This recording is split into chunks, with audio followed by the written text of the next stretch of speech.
기대해 나에게 주신 하루를 때론 피곤하고 일어나기 싫고 널 깨우는 알람 소리에 짜증도 나겠지만 안녕하세요. 오늘도 부를 말씀 권순민 목사입니다. 쉬지 않고 나를 지키셨네. 오늘을 나에게 주셨네. 새 말씀 안에 주가 주신 사랑과 은혜와 능력.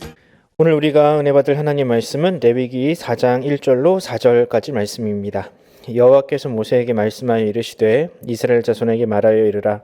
누구든지 여호와의 계명 중 하나라도 그릇 범하였으되 만일 기름 부음을 받은 제사장이 범죄하여 백성이 허물이 되었으면 그가 범한 죄로 말미암아 흠없는 수송아지로 속죄 제물을 삼아 여호와께 드릴지니 그 수송아지를 회막 묻는 여호와 앞으로 끌어다가 그 수송아지의 머리에 안수하고 그것을 여호와 앞에서 잡을 것이요. 아멘.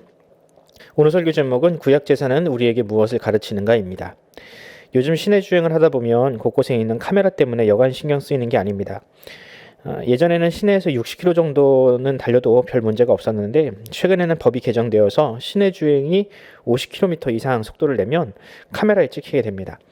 물론 앞에 차가 하나도 없는데 속도를 내지 못하는 운전자의 입장에서는 답답함을 느낄 수가 있습니다. 그래도 애꿎게 잘못 걸려서 몇만 원의 과태료를 내느니 또 그로 인해서 사고가 줄고 사망자가 줄었다고 하니 차라리 조금 답답한 게 나을 수도 있을 것 같습니다. 벌금은 사람으로 하여금 강제로 법을 지키게 만드는 매우 강력한 수단입니다. 법을 어기는 것이 당장 나에게 손해가 된다고 생각하게 되면 사람들은 자연스럽게 법을 지키게 됩니다. 그래서 여러 나라가 사람들의 자발적인 참여가 아닌 강제적인 수단을 동원해서 법을 지키게 합니다. 싱가포르와 같은 나라는 아직도 태형이 존재해서 법을 어기면 곤장을 때리기도 합니다. 대부분의 국가는 벌금이나 일정 기간 사회에서 격리시키는 방법으로 그 법을 집행하곤 합니다. 성경에도 법을 어긴 자에게 어떤 방식으로 형벌을 내릴 것인지에 대한 이 법률들이 많이 등장을 합니다. 예를 들면 물건을 훔치는 자는 훔친 물건의 몇 배로 되갚아야 한다든지 타인의 신체를 다치게 한 사람은 그와 같은 상처를 입혀야 한다라는 이 동해보복법이 그와 같은 법입니다. 오늘 우리가 읽은 이 본문도 어찌 보면 그와 비슷한 취지의 법으로 해석될 수 있습니다. 하지만 이 성경은 죄인을 다룸에 있어서 단순히 이 형벌의 대상으로만 보지는 않습니다. 결론적으로 말씀드리면 성경은요, 죄인을 회개의 대상 그리고 화목의 대상으로 바라보고 있습니다. 오늘 본문을 통해서 구약의 제사제도에 담긴 하나님의 뜻이 과연 무엇인지 함께 나눠보는 시간을 가져보도록 하겠습니다. 레위기 서론을 보면 성막에서 드릴 총 5가지의 제사의 종류가 나열되어 있는데요. 번제, 화목제, 속죄제, 속건제, 소제가 바로 그것입니다. 이 5종류의 제사는 드리는 방식은 대동소이한데 그 목적은 전혀 다릅니다. 예를 들면 오늘 본문에서 이야기하는 속죄제는 말 그대로 죄를 용서받기 위한 제사이고요. 다음에 나오는 속건제라는 이 제사는 사람에게 지은 죄를 용서받기 위한 제사입니다. 좀 더 정확하게 말하자면 속죄제는 스스로 해결할 수 없는 죄를 용서받기 위한 제사이고 속건제는 스스로 책임질 수 있는 죄, 즉 대가를 지불할 수 있는 죄를 저질렀을 때 드리는 제사라고 할 수 있습니다. 자, 여러분 이런 제사 제도를 보면 어떤 생각이 드십니까? 머리가 참 아프죠. 그냥 이스라엘에 5가지 제사가 있었나 보다 하고 넘어가면 참 편한데 여러분 그렇게 생각을 하면요. 이 5가지 제사 제도를 굳이 구별하신 하나님의 섬세한 사랑과 은혜를 우리가 외면하는 것입니다. 우리는 이 제사 제도를 통해서 하나님의 뜻과 은혜를 발견할 수 있어야 합니다. 먼저 우리는 이 제사를 통해서 이스라엘 백성들에게 바른 삶, 정직한 삶을 가르치시려는 하나님의 뜻을 발견할 수 있습니다. 여러분 사람은 죄인이기에 수시로 죄를 짓고 살아가죠. 지금도 만약 법이 제 기능을 하지 못하고 공권력이 유명무실해지면 많은 사람들이 죄의식 없이 죄를 지을 겁니다. 과거 출애굽한 이스라엘 백성들은 더더욱 그러했죠. 그들은 그저 애굽인들에게 길들여진 노예들일 뿐이라 법이 무엇인지 죄가 무엇인지에 대한 인식이 전혀 없었습니다. 그런 그들에게 성전의 법, 특히 제사법은 죄에 대해서, 법에 대해서 가르치는 일종의 교육의 현장과 같았습니다. 그들은 하나님이 정하신 법대로 살아가야 한다는 것, 그렇지 않으면 나의 소중한 양과 소를 하나님께 제물로 드려야 한다는 이 단순한 교육을 반복해서 드렸습니다. 이런 과정을 통해서 하나님은 이 백성들에게, 이스라엘 백성들에게 하나님이 얼마나 죄를 미워하시는지, 또 죄를 지으면 나의 삶에도 얼마나 크나큰 손해가 따를 수 있다는 것을 그들에게 가르치셨습니다.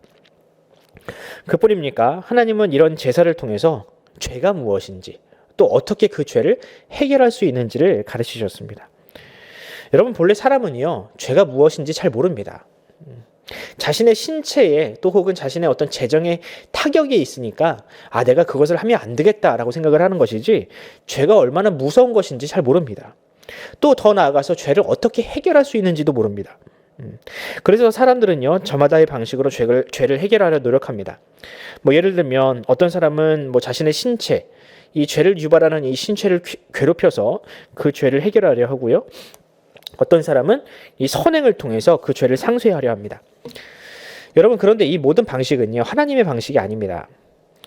자신의 신체를 괴롭히거나 또 거세를 하거나 이런 것들은요, 우리의 죄의 문제를 해결하는 하나님의 방식이 아닙니다. 하나님은 오로지 죄는 생명을 통해서만 해결할 수 있다라는 것을 가르치셨습니다. 그것이 바로 제사입니다. 물론 이 사람의 죄를 동물의 제사를 가지고 해결할 수는 없습니다. 충분하지 않습니다. 동물의 제사를 드린다고 해서 사람이 갑자기 선한 존재로 바뀌거나 다시는 죄를 짓지 않을 그런 마음의 동기가 생기는 것도 아닙니다. 그렇기에 이 5가지 종류의 제사는요, 암묵적으로 완전한 제사, 완전한 제물의 필요성을 우리에게 가르치고 있습니다. 그럼 이 제사, 완전한 제물, 과연 누구를 통해서 완성되었는가? 바로 우리 구주 예수 그리스도를 통해서 완성되었습니다. 예수님은 십자가에 달려 죽으심으로 구약의 그 불완전한 제사를 완성하시고 우리를 향한 하나님의 사랑을 확증하셨습니다. 무엇보다 우리의 죄가 얼마나 무서운지, 또 하나님께서 그 죄를 얼마나 미워하시는지를 우리에게 적나라하게 보여주셨죠. 그러므로 이 십자가의 은혜와 의미를 아는 사람은요, 더 이상 죄를 마음 놓고 지을 수 없습니다. 비록 그 죄로 인하여 소나 양을 바치는 일이 일어나지 않아도 그 나의 죄로 인해서 얼마나 값비싼 희생을 예수님께서 치르셨는지 그 은혜를 알기 때문에, 그것을 비통하게 생각하기 때문에 더 이상 죄를 편하게 지을 수 없습니다. 그리고 이제는 그 받은 용서와 사랑에 합당한 삶을 살기 위해서, 하나님께서 기뻐하는 삶을 살기 위해서 더 나아갈 수밖에 없습니다. 사랑하는 성도 여러분, 여러분은 십자가의 은혜를 아는 성도입니까? 죄가 얼마나 해로운 것이며 그 죄로 인해서 예수님께서 얼마나 값비싼 희생, 생명이라는 희생을, 대가를 치르셨는지 여러분 믿으십니까? 그렇다면 여러분, 이전과는 우리가 다른 삶을 살아야 할 것입니다. 더 이상 죄가 우리를 주관치 못하도록 날마다 하나님의 말씀과 은혜의 자리로 우리가 나아가야 합니다. 그런 우리에게 하나님은 죄를 이길 힘, 선을 행한 능력을 주실 것입니다. 오늘 하루도 그 은혜를 덧입고 살아가는 저와 여러분이 되기를 간절히 소원합니다. 기도하겠습니다. 하나님 아버지의 은혜를 감사합니다. 우리는 태어날 때부터 죄인들이라 이 죄가 우리 삶 가운데 얼마나 깊숙하게 들어와 있는지 잘 깨닫지 못하고 살아갑니다. 수시로 죄를 짓고 생각으로, 마음으로 죄를 짓는 것이 바로 우리들입니다. 하지만 주님, 하나님은 구약 시대 때부터 그 죄의 무서움, 그 대가가 얼마나 참혹한 것인지를 구약의 제사들을 통해서 우리에게 알려주셨습니다. 무엇보다 십자가 사건을 통하여 예수 그리스도의 십자가 은혜로 말미암아 우리로 하여금 그 죄의 두려움과 또한 하나님의 은혜를 우리로 하여금 알게 하셨습니다.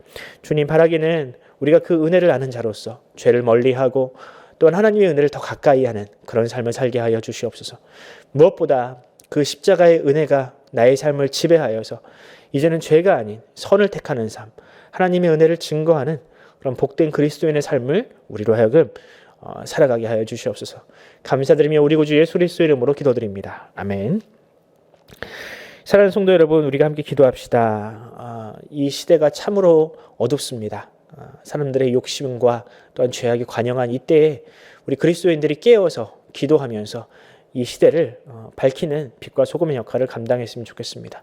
무엇보다 서로를 향한 증오와 오해와 또한 갈등이 너무나도 만연해 있는 이 선거 기간, 우리 그리스도인들만큼은 주님의 사랑, 그 사랑을 품에 안고 우리가 이 세상과 이 나라를 위해서 끊임없이 기도하는 그런 선한 삶을 우리가 살아가야 할 줄로 믿습니다. 오늘 하루 여러분들 그렇게 기도하면서 오늘 하루 시작하도록 하겠습니다.